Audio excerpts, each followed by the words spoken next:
From Kern Government Television, welcome to this week's Kern County Board of Supervisors meeting, originating from the County Administrative Center located at 1115 Truxton Avenue, Bakersfield, California.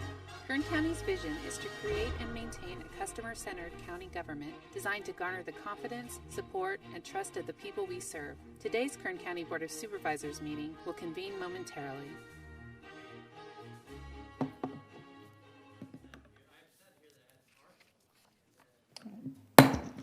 Okay, board to reconvene. Madam Clerk, good morning. Would you please call the roll? Supervisor Gleason. Here. Supervisor Scribner. Supervisor Maggard. Here. Supervisor Couch. Supervisor Perez. Here, thank you. Supervisor Couch did let us know he would be absent today as he is traveling. He will participate in closed session by phone, so he is tuned in.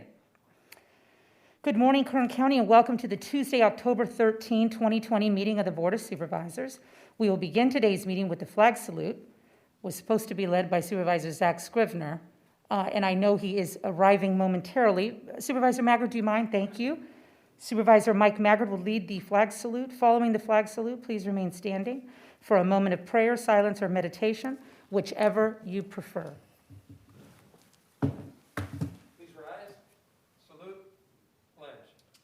Pledge allegiance to the flag of the United States of America, to the republic for which it stands, one nation, under God, indivisible, with liberty and justice for all.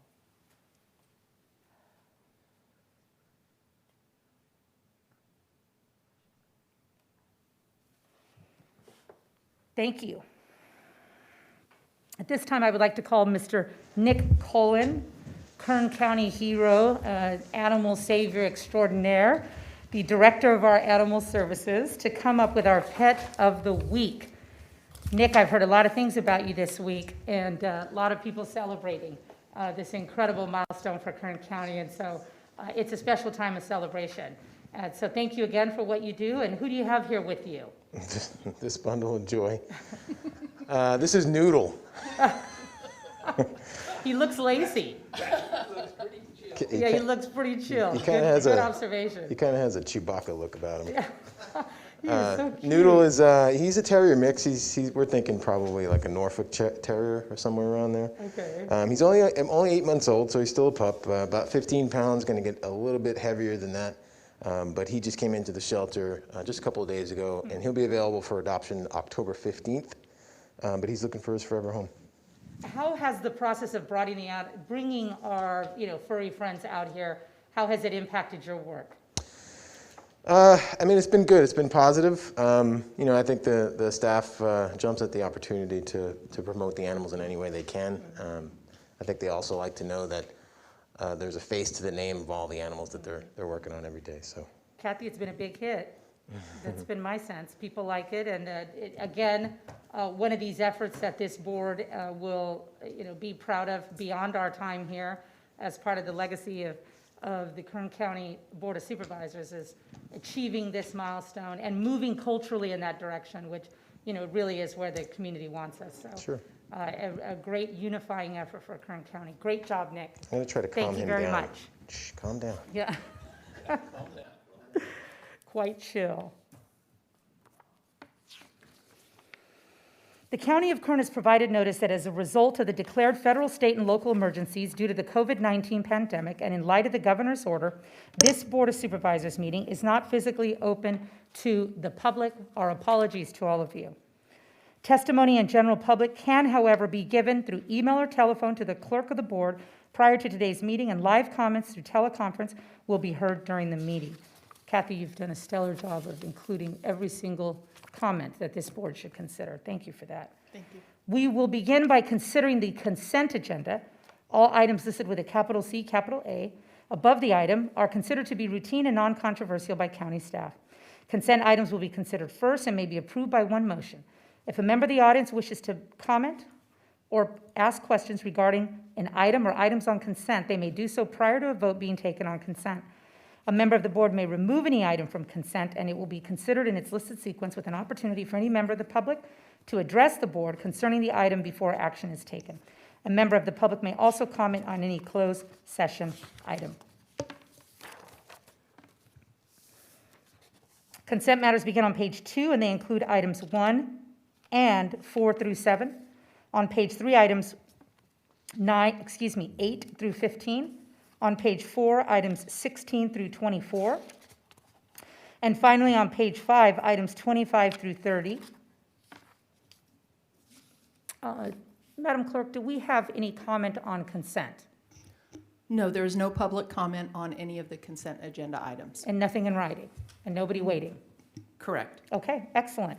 Well, gentlemen, unless you want to take action on any of these matters, I'd ask and entertain a motion. Madam Chair, Yes. I'd like to abstain from item number 6 and 7 because my wife has employment with Ridgecrest Regional Hospital. Excellent. Duly noted, 6 and 7. Gentlemen, your input? Motion on consent? Second. Thank you. We have a motion and a second as to the 2 alterations we just noted for the record. Please cast your votes. The motion is approved, 4 ayes, 1 absent. Supervisor Couch. Okay, very good. We are going to move on to public presentations. Kathy, what do we have? We actually have no public comment under public presentations today. No voicemails, no emails, and no one waiting on the line. Wow, that's new. Then we should move through this morning rather quickly then. No public presentations whatsoever, okay? We're going to move right along then to item number 3, which is board member announcements. And I want to ask Mr. Constantine, or rather to our ad hoc committee members, Supervisors Maggard and Scrivener, how would you like to proceed regarding this matter? Mike? We're going to kind of walk him through a few things, but you're welcome to ask your questions first. Okay, thank you. Supervisor Constantine, would you please come down to the podium, the 6th supervisor during Corona? Matt, it's good to see you. Madam Chair, thank you. Thank you for having me up here. First off, please excuse my casual dress, but it is meaningful this morning. Kathy and I coordinated this morning with our colors. The state is announcing today that Kern County will be moving into the red tier, or tier 2, as of today. That is quite an accomplishment for all of us, and it clearly impacts our businesses in a positive manner. The state is going to report today that our case rate is 5.7. Again, it needs to be below 7. And our adjusted case rate is 6.3. Our testing positivity, which needs to be below 8%, the state will report is 5.3%. And finally, the health equity metric, which takes the lowest quartile HPI census tracts and looks at the testing positivity in those, needs to also be below 8%, and it is 6.7%. So we have finally, for 2 weeks in a row, met the state's metrics for the less restrictive red tier. This allows for more businesses to open and for schools to eventually reopen, as long as they follow the industry sector guidance that the state has issued. So the state always says they can open with modifications, so it's important to realize that. This placement in the red tier has an impact on a number of different industry sectors, but 4 that I'll just mention briefly. The first one is places of worship can now open indoors with modifications, with a limit of 25% capacity or 100 people, whichever is fewer. Movie theaters are the same, so they can open up again with a max 25% or 100 people, whichever is fewer. Gyms and fitness centers may resume indoor activities with a maximum capacity, though, of 10%. And finally, restaurants. Restaurants are now allowed to open for indoor dining with modifications with a maximum capacity of 25% or 100 patrons, whichever is fewer. All of this information is on our website and is on the state's website. It's clearly laid out in an easy-to-read format. And finally, schools. Now that we have achieved the red tier, there is a 2-week holding period required by the state, but schools, if they choose, can decide to open up 2 weeks from today, as long as they follow those modifications. So that now gives them the ability to make a decision on how they would like to proceed. So today marks quite a significant accomplishment, and it highlights the sacrifices that we all have been making and our community has been making. We pulled together. We wore masks when it was 100 degrees out in the summer in Bakersfield or in Ridgecrest. We stayed away from each other when we weren't feeling good. We've been getting tested. We've been telling our family and friends to stay at home. And it really is an accomplishment that we should all pause for a moment and recognize. However, today's accomplishment really tells us that our strategies have worked and represents a call to action for us to continue these efforts, not for us to stop. This is not the time that we stop these actions. We're not done. This is not our goal. We're here to say that we're moving into red, but up next is the orange tier, and after that is the yellow tier. So we are on a path. We don't want to fall back. So please understand that we are acknowledging improvements. This is not a time to stop. This is when we double down. This is when we can recognize that the preventative measures worked. Don't stop. We need to continue. As we've looked at the numbers week to week, our numbers have crept back up a little bit this week as compared to last week. So that's a concern. We do not want to start to fail the metrics and then revert back to purple and then have to close back down. That's a very likely possibility if we don't continue to succeed.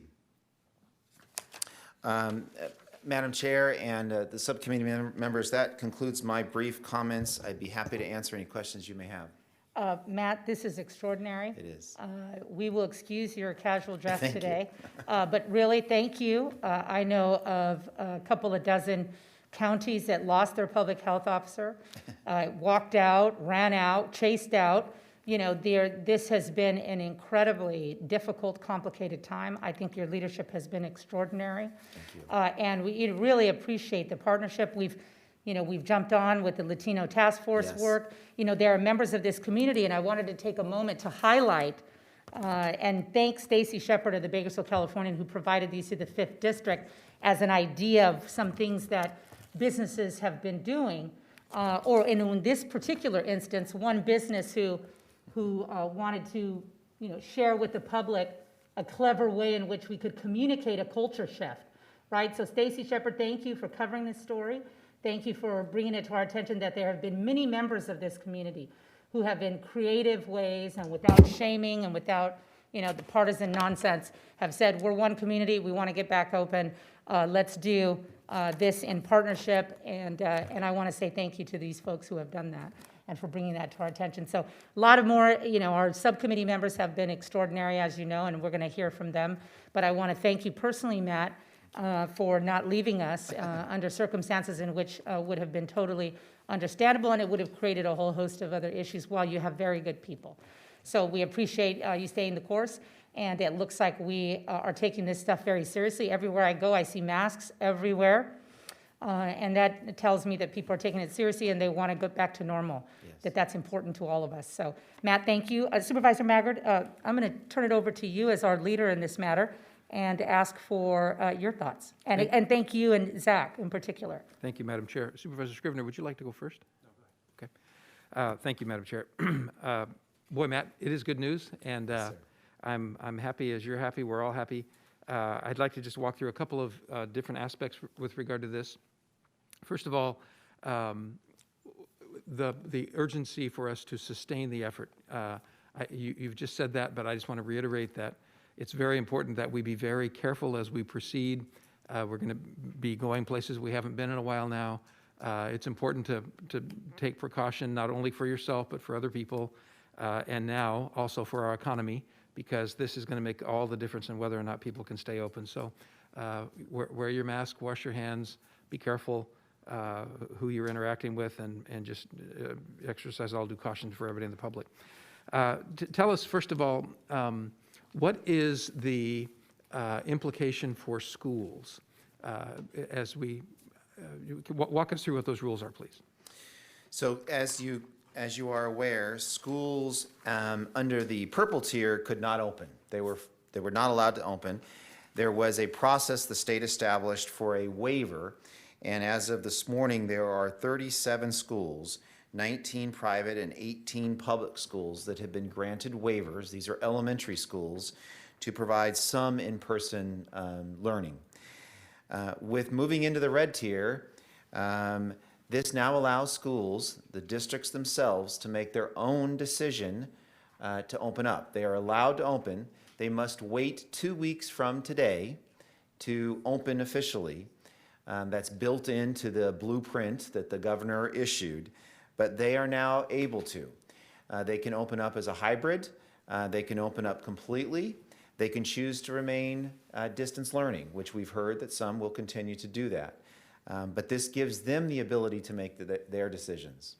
As you said, I think the number was 37 schools have received a waiver from the state, and those waivers have allowed mostly elementary schools, I think, to open. What about junior high schools or middle schools? Are they, were they heretofore closed? Yes, sir. So they couldn't have a waiver up to No, this point? sir, only elementary. Okay, so for junior highs, middle schools, and/or high schools, then is there any restriction on their opening? So like with other industries, you have to still abide by the guidelines that the state has issued, right? About mask wearing and about distance and about sanitation and about testing employees. All of those guidance documents must be adhered to, but short of that, no, they can choose to reopen if they wish. Are high schools, for example, able to pursue the interscholastic sports activities that they had before?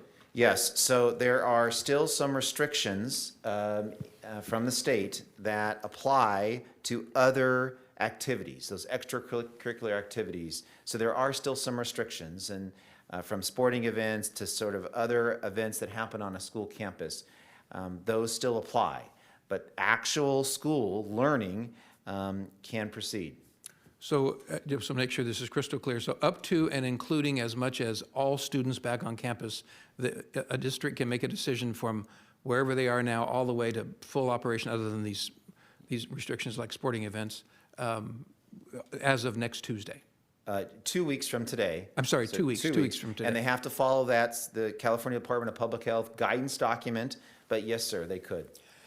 What about, it will be very, very difficult for businesses and/or schools if there comes a time that they're forced to move back into the purple or shut down again. So what is the risk of failure that could cause us to fall back into the purple? So Supervisor Maggard, through the chair, the first thing to note is schools have a special provision in the state's documents that allows them to remain open even if the county as a whole reverts back to tier 1 or that purple tier. They're not directly affected with our, if we fail our metrics. There are some additional restrictions they have to put in place, additional monitoring and discussions with the health departments, but they are allowed to remain open. So let's just pause on that for a second. So schools can stay open even if our numbers were to fall out of the red measurement and fall back into purple? Yes, sir. So is there any reason why a school cannot stay open hereafter, as long as they follow those other protocols? Not as a whole, but as a school or a district, if they have identified a certain percentage of cases or a certain percent of employees are positive, there are some limitations that they must implement on a local level to try to control it. But as an overall, to answer your question, no. They are allowed to remain open. Okay, now with regard to all the other sectors, from churches to businesses to all of those different industry sectors that we've talked about, what is the risk to them? Under what scenario might we fall back into purple, and would those restrictions apply to them? So yes, sir, they could. And so let's look at last Tuesday's metrics from the state and this Tuesday's. The adjusted case rate, which is what we're measured on the 6th of October was 5.5. Today, it's 6.3. So our case rate has increased. If it gets above 7, we are in trouble, and then we start to fail the metric. The other metric they look at is testing positivity. On October 6th, it was 4.7. This morning, it's 5.3. So our numbers have increased slightly. That's worrisome. We have to watch that carefully. If we have another week that shows proportionate increase, we could be potentially failing the metric. And then we are on that 2-week track again. So if the numbers don't hit home in 2 weeks from today, we could have to revert back to the purple tier. So we must fail for 2 consecutive weeks before we fall back. Yes, sir. Is there, to what extent does the health equity measurement affect whether or not we move back or forward going forward? So yes, that's a great question. So this new health equity metric affects us from proceeding forward. And again, it was the testing positivity in those 35 disadvantaged census tracts was 6.2. It again has to be below 8. This week it's 6.7, so it crept up. We got to be below 8%. That can cause you not to proceed to the next less restrictive tier. However, it will not require us to revert back if that's the only thing that we fail. Okay. So you said the health equity measurement must be below 8. I believe earlier, I might have misheard, but you might have said 7 earlier. Is it 8? Yes, sir. It's 8%. Very good. Okay. Now, let's look forward and be hopeful here for what our next stage is. What are the measurements for moving into the orange level? So the next tier is the orange tier, and our adjusted case rate has to be below 4. So we've been targeting below 7 for red, then it's below 4 for orange, and our testing positivity has to be below 5%. 5. Yes, sir. So we are very close for positivity. We have some work to do for case rate. Yes, sir. So the case rate is really a function of testing, right? Yes, it's linked to testing, yes. So what are our strategies to try to make sure that testing is available, that it's affordable, that it's as least intrusive as possible? So we have continued to maintain our almost a dozen different testing sites through the county. They remain active, fully funded. There's no barriers. There's no cost. You don't have to be symptomatic. We have our mobile testing units now too, which has been very successful. So those are available. They are underutilized. Some of those testing sites have less than a 50% capacity rate. Some are below 25%. We have been asking our providers to find ways to use the less intrusive type of testing, where it only goes up a centimeter into your nose, and it's less bothersome. So centimeter it doesn't leave the outer nasal cavity, right? Yes, sir. It doesn't go beyond that. So it's easier for somebody to get tested. It takes a lab to be certified in that testing methodology, and then the provider has to contract with that lab. So it's a little bit of a process, but we've started to encourage and find labs that do it. So that's a transition that's occurring, because we heard that could be a barrier. So I don't think there's much more we can do on accessibility and availability. We are now trying to encourage those that live in one of those low-performing census tracts to get tested. We have 2 contracts that will be up for your consideration next Tuesday to allow us to use some money we receive from the state to deploy canvassers into those census tracts to help with messaging, to help with community leaders stepping in. And the intent is to identify those census tracts use Ready Kern or Reverse 911 to highlight where those testing sites will be. We'll park that mobile site in that census tract. With the canvassers and the Ready Kern messages going out, we're hopeful that that will help the health equity measure. So we haven't stopped. We're asking employers to mirror the action that the county took to incentivize testing, and not only from other cities, but other large employers. And we continue to be open for any ideas, but we have a lot of continued interest.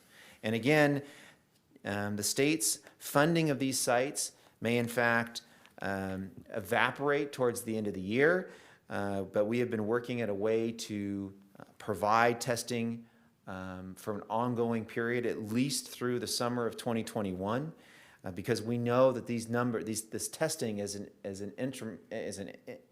instrumental part of identifying cases early and then asking people to isolate and doing that contact tracing. Is the health equity measurement a factor in our ability to hopefully move into the orange down the road? Yes, sir. So how does that play in then? So again, the health equity metric would be linked. So we have to meet, if it's the orange, you have to be below 5%. Below 5, okay. Yes, sir. Okay, well, the Latino task force is fundamental in helping us get there. Not every lowest quartile census tract is Latino, but many of them are. And of course, besides playing the game that the governor has put upon us to meet these measurements, we want people to be healthy. So I'm grateful for the Latino task force. Thank you for your help with that, Madam Chair. So I want to thank first my colleagues on the board. You guys have never tapped the brake a single time, as we have tried all these different ways to move forward and open up our economy again and keep our people safe. So I want to thank the leadership and support of our board, all of our Board of Supervisors for that. Matt, thank you to you and Bryn Kerrigan and all the other members of your staff. You guys are doing a great job, and it's just, I'm grateful to see us having an opportunity for us to smile today. Yes. And not have the consternation we've had other times. Ryan Alsop and your staff at the CEO's office, thank you for your help with this as well. It's been very, very helpful. And of course, Supervisor Scrivener is just, he's like a skateboard. I just ride him all the time, all the way to the finish line here. So we're not quite to the finish line yet, but okay. Thank you all for your help with this. I'm delighted that we're moving forward. What will our effort be to notify the public of this? Yes, sir. So this morning, just about at 9 o'clock, we sent out a press release. We have all this updated information on our website. For every permitted business that we regulate, we're sending out emails this morning to let them know how they can be affected, and we'll continue the media awareness today. Very good. I think the issue for private schools about that they do not any longer have to shut down again if our numbers vary, that's an important element for them to have as they try to plan. I went on and on there, Supervisor Scrivener, forgive me for that, but please share with us whatever you have. If you don't mind, Zach, just one moment. Mick, I saw you, did you have a question right now? Got it, sorry. Got it. Thank you, Madam Chair. Supervisor Macker, thank you for your questions and for your continued leadership on this effort. Mr. Constantine, so just to reiterate, the case rate that we have to achieve, right now we're sitting at 6.3, and that's with the adjusted arbitrary Governor Newsom's punishment for us because not enough people are going to get tested, which is a voluntary action. But nevertheless, our case rate is being adjusted by the governor's office from 5.7 to 6.3. And so where do we have to stay in order to remain in the red tier? To remain in the red tier? Yes, for case rate. So we just need to continue to be below 7. Okay. Thank you. So we're at 6.3 right now with the governor's arbitrary adjusted measurement on us. And so my point is that people should celebrate the progress we've made, but we're still very close to moving into the red. And so that's the thing that I want folks to remember. And all the efforts that we have that we have made here in the county, massive financial investments in testing sites, in incentives for people to get tested that are county employees, the school districts, the superintendent of schools, they've joined in on that effort.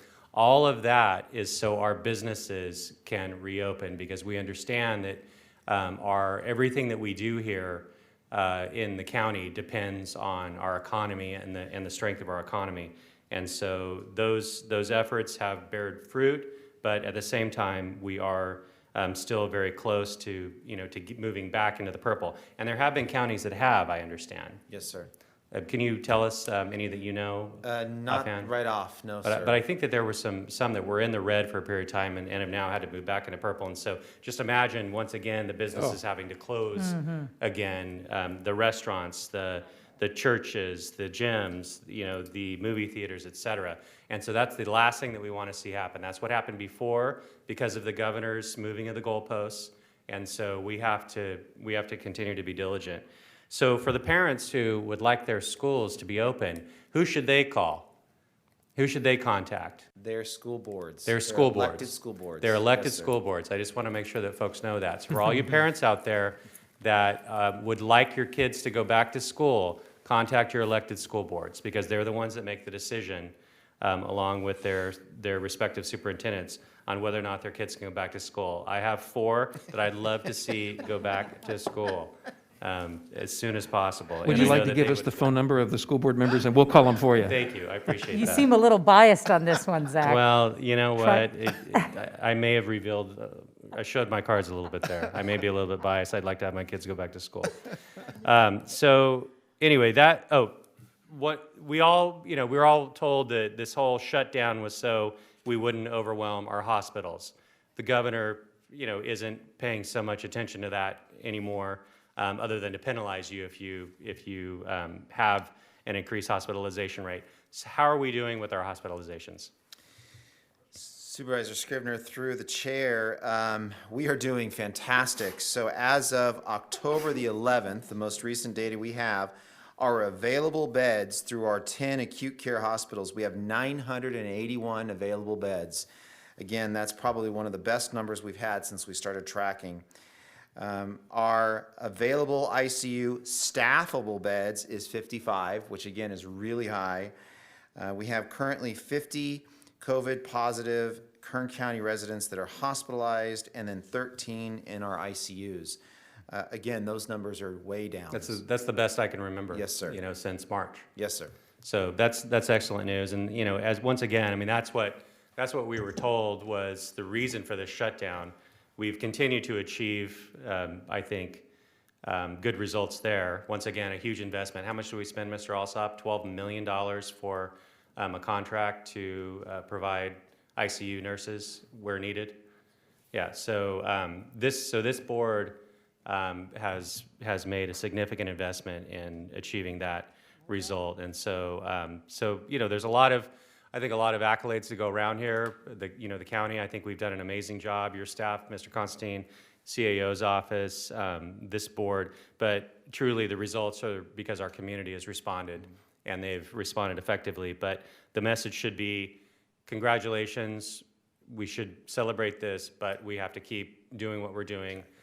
Don't take your foot off the gas, because the last thing we want to see is for our restaurants, our movie theaters, our gyms, our churches, and potentially our schools, where the school districts are willing to do so, have to close again. So thank you so much. Madam Chair, thank you.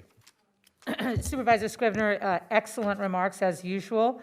And really, I think your leadership has been stellar. You've been controversial at times and provocative by pushing and demanding some independence and, consistent with the culture of Kern County and who we are, frankly. And I think you've drawn a really nice balance of saying, we're in this system together. Don't always agree, but you're going to push and fight when it's necessary, and that impresses me. So I appreciate your leadership. Plus, you can get away with some things that I can't, as you know. And vice versa. There you go. So with that said, I do want to ask Matt, in the headlines, of course, the fall surge, it's 33 states, numbers are up, and I don't want to be a wet blanket, but really to highlight both Supervisor Maggard's and Scrivener's remarks about the need to stay vigilant. I mean, we've got to not send the wrong message here. And again, these cultural kind of shifts around, let's all kind of help each other get through this awkward stage. We all hate the mask, let's not pretend, right? But we want our businesses thriving and we want people to feel hopeful.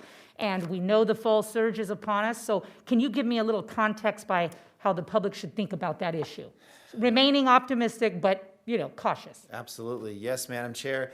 What this tells you is these preventative measures work. We've done it. They've worked. We've seen quantifiable achievements. So this means continue doing what we've been doing and do it more. Again, the red tier is not our goal, and it's actually not the orange tier or the yellow tier. It's the tier that's not even on this. It's the tier when we can resume fully. That's our goal, and that's what we got to strive for. So don't stop.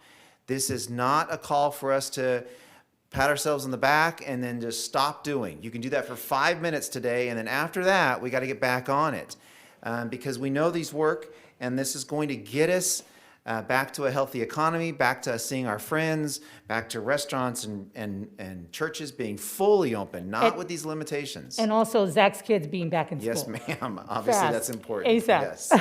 Yes, ma'am. Yes, ma'am. The whole county is rooting for Zach's. Yeah, totally.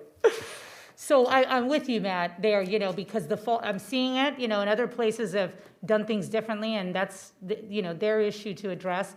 But they're, seeing the uptick in 33 states, it makes me think, we got to be cautious and smart and, fight for our own self-imposed destiny to the degree that is reasonable, right? Yes. But also celebrate these incredible achievements. Yes, ma'am. Okay. Supervisor Gleason, you are not plugged in, but did you want to? No, ma'am, my questions have been asked. Excellent, thank you. Supervisor Maggard. Thank you, Madam Chair. Mr. Constantine, I'd like to ask you just a couple more questions about flu vaccine. But first, this issue about the continued lockdown, the ebb and flow of the disease. It is clear, it was predicted from the very beginning, was it not, that there will be an ebb and flow to this. It will likely go up, it will go down again, and as it peters out and we finally can turn the page on this horrible experience that our entire world has felt, but it will go up and down again as we do that, and those crests and falls will more flatten out as it goes forward. But we could be in for a tough season still ahead of us. And I just want to, I'm heartened by the new national dialogue about whether or not a lockdown, a long-term sustained lockdown is in fact helpful.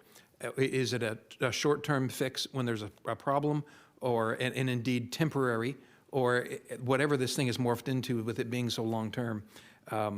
I hope that we have an opportunity to look at that. I'm just explaining my perspective on that as we go forward, that I hope that the permanency of this or indefinite term of this lockdown is not something we have to live with forever, even as the disease goes up and down. Now, with regard to flu shots and flu season, when is the time that people should begin to prepare to take their flu shot, and how important is that this year? Supervisor Maggard, through the chair, the time is now. So flu vaccines are available. You see a lot of local providers and drugstores have flu shots available. The county of Kern has been receiving our doses. We're trying to find ways, creative ways, in fact, to provide flu shots during this time when we are shut down. For example, our clinic is only partially open because we have to be careful on how we help our patients. So we have had lots of discussions about how best to do this. We're working with our schools also because they have the ability to do this. The importance remains high, as it always has. We are interested on how these two viruses interact, have our preventative measures put us at a less risk for the flu because we have taken those actions. We're kind of watching that data carefully, but our stance remains the same, that obtaining a flu shot is important, and it is readily available throughout the community. Well, I just want to encourage people to make sure they do that. This is a bigger year than normal. You don't want to have the flu and then come down with COVID. The same thing with, I know what my doctor advised me a year ago, that I should take the pneumonia shots. I never did. Well, I'm sure going to look at taking those pneumonia shots now, because it's time to make sure that you want as little comorbidity as possible if you draw the short straw and come down with this thing as we move forward with it. So, okay, thank you, Madam Chair. Thank you, Mr. Constantine. I've talked plenty this morning, but I'm just delighted for our community, and don't stop being prudent. Excellent, spot on. As they say, Kathy, mask up, to open up, right? That's our theme here, and we're doing it right in Kern County, and I'm so proud of that. At this time, if we're done with the COVID discussion, I'm going to ask our probation chief, T.R. Miracle, for an update on the probation department. Chief, it's nice to see you. You look healthy. I know you've been working hard, and it's nice to see you in person. Thank you. Feel a bit overdressed now, but Mr. Constantine deserved it, so I appreciate it, Madam Chair, members of the board. I just wanted to update you on 3 significant items that affect my department and our community, and those are the DJJ realignment, Cdcr, early releases, and the potential for bail reform. First, I want to talk about DJJ realignment. DJJ stands for Division of Juvenile Justice. Most people know it as CYA, or California Youth Authority.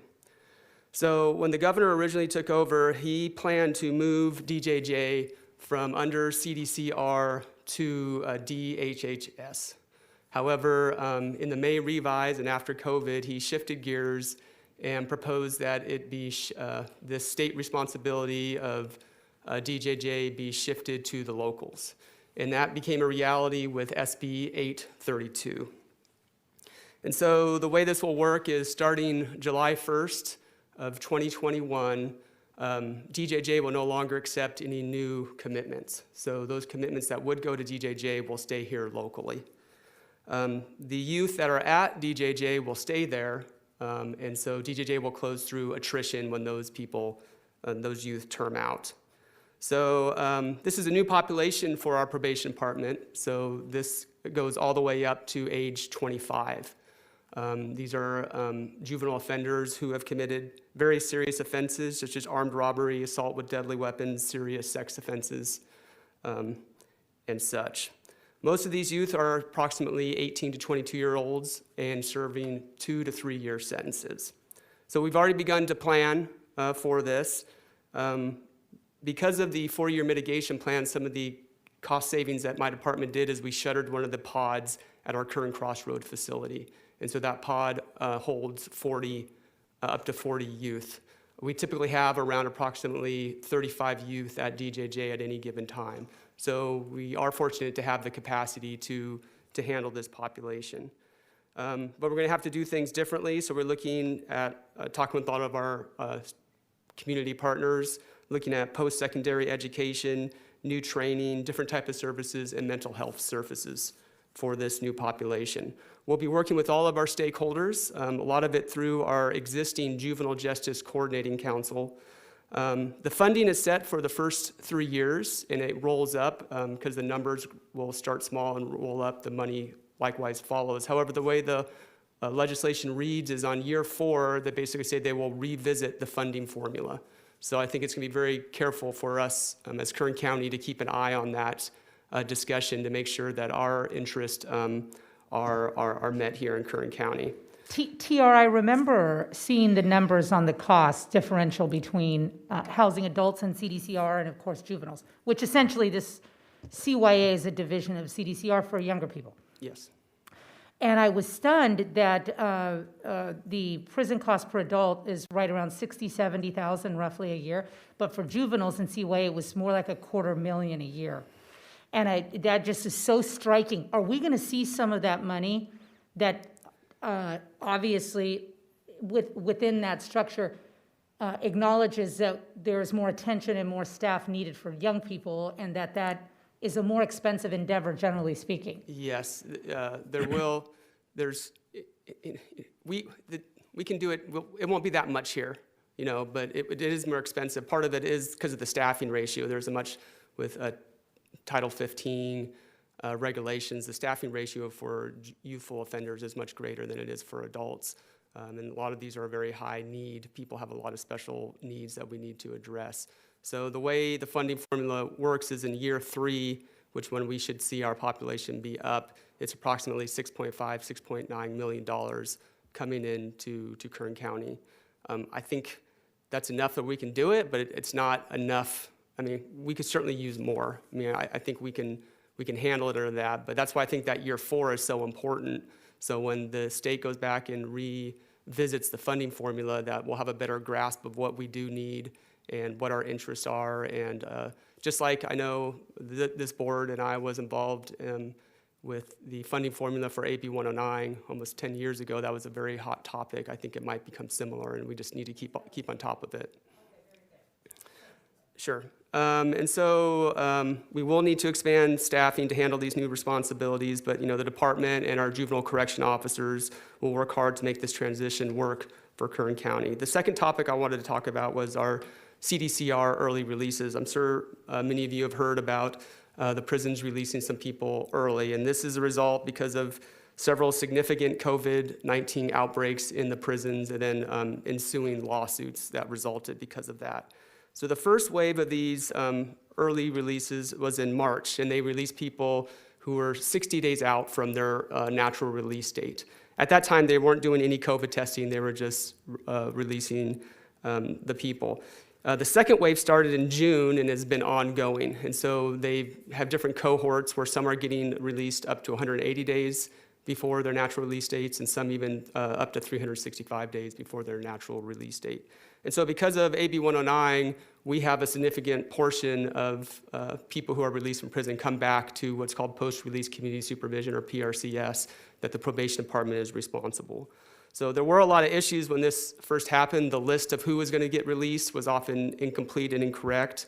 When they did start COVID testing, that response of what we got, that those results was very slow. There was a couple incidents when this first happened when a person was released, would come into our office, and then 2 or 3 days later, we'd get a notice from the state saying, oh yeah, that person's COVID-19 positive.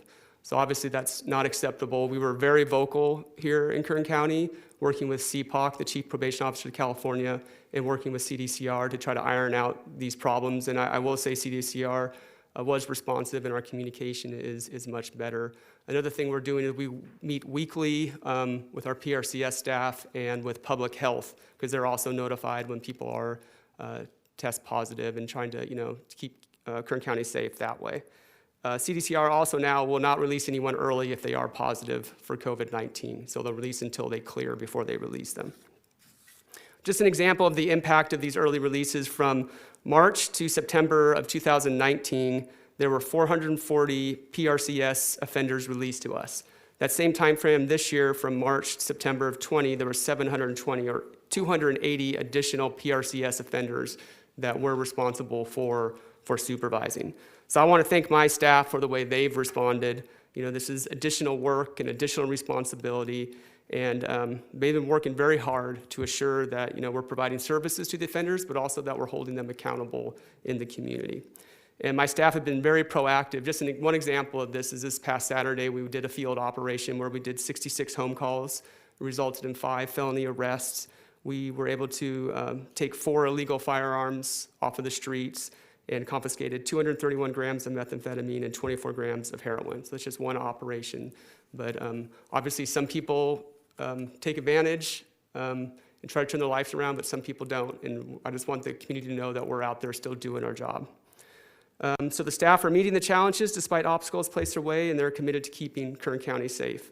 The last thing I wanted to talk about was bail reform, and this has to do with Prop 25, which is on the ballot. And if Prop 25 passes, what it does is it enacts Senate Bill 10, which was passed last year. And what this does is it shifts us from a money bail system to an assessment-based and judicial review process. It would become active on October 1st of 2021 if it passes, and the probation department would be charged with operating this new system. So the funding amounts for this are still unknown. We probably won't know until January at the preliminary state budget. But we will have to hire a significant amount of staff to operate this system. And even if Prop 25 does fail and is not passed, it's clear that bail reform in some form is going to happen. The lead of the legislature, the governor, and the Chief Justice of the California Supreme Court have all made this a high priority. So in one fashion or another, something's going to be coming, and most likely the probation department will have a significant role in that. So in conclusion, I just want to say probation's role in the criminal justice system is vital and varied. We believe in accountability and opportunity. We must hold people accountable when they do something wrong. We also believe in providing people the opportunity to turn their lives around. I want to thank the Board of Supervisors for understanding the role that probation plays and your support of the probation department. I want to thank CAO Alsop and his office and County HR. We've been working closely together and will continue to work closely, as we prepare for these challenges and fill vacant positions. But mostly I want to thank my staff, my deputy probation officers, my juvenile correction officers, my program specialists, and all my support staff. They've met every single challenge that's been presented to them. And as the state continues to look to probation as a solution in the criminal justice system, my staff will continue to answer the call to help keep Kern County safe. I'd be happy to answer any questions.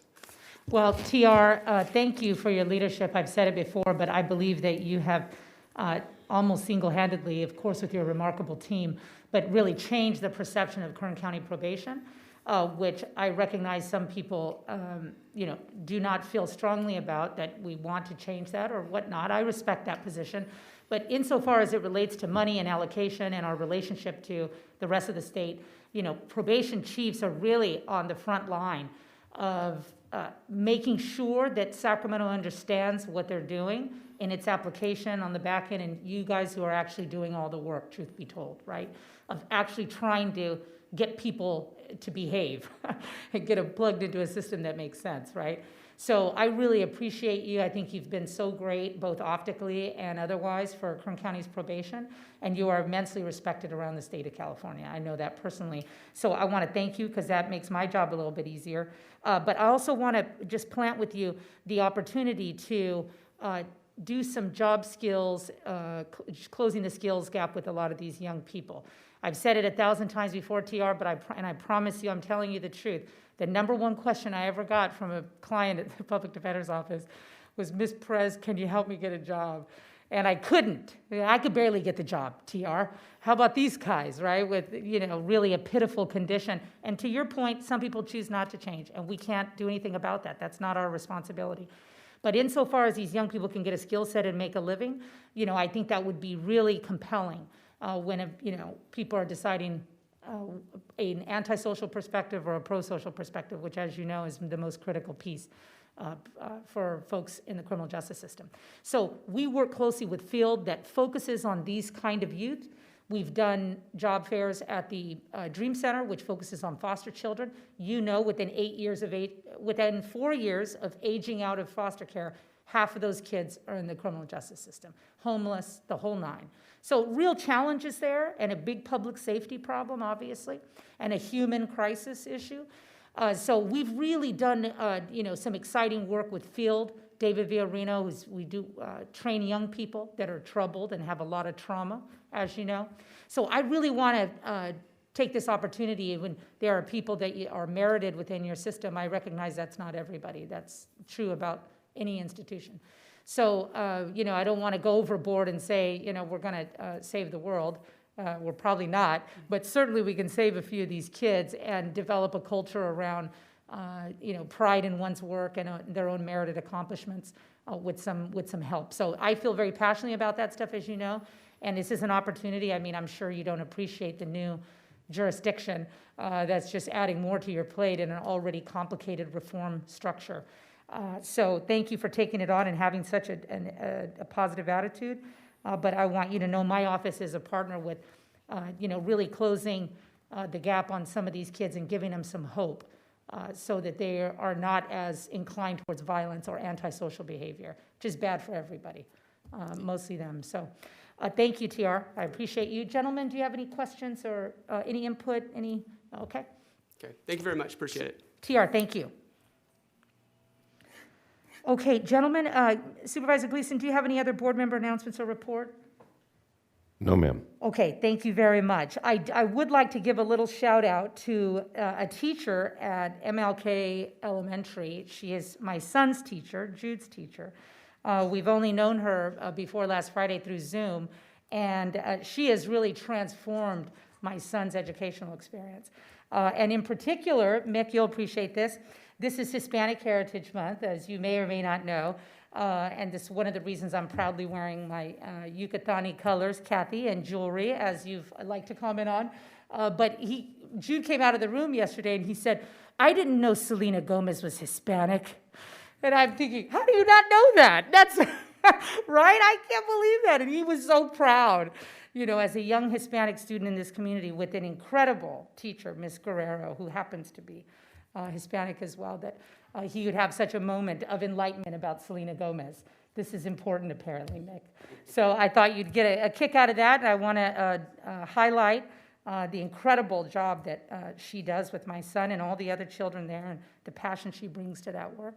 So I'd like to highlight her contributions to our young people, because I look at the way she teaches my son and the way he responds to math and science because of her, and I feel quite hopeful that we're doing something right in our education system. So hats off to the team at MLK. It's a beautiful institution, and we're going to be opening here pretty soon, it looks like. Thank you, Ryan, and your remarkably professional team in making that happen. So just a little shout out to Ms. Guerrero. Thank you for what you do, not just for my kid, but for others. I love your passion for teaching. We're going to adjourn now to closed session and consider items 31 under County Council and 32 and 33, under CAO 31 and under County Council 32 and 33.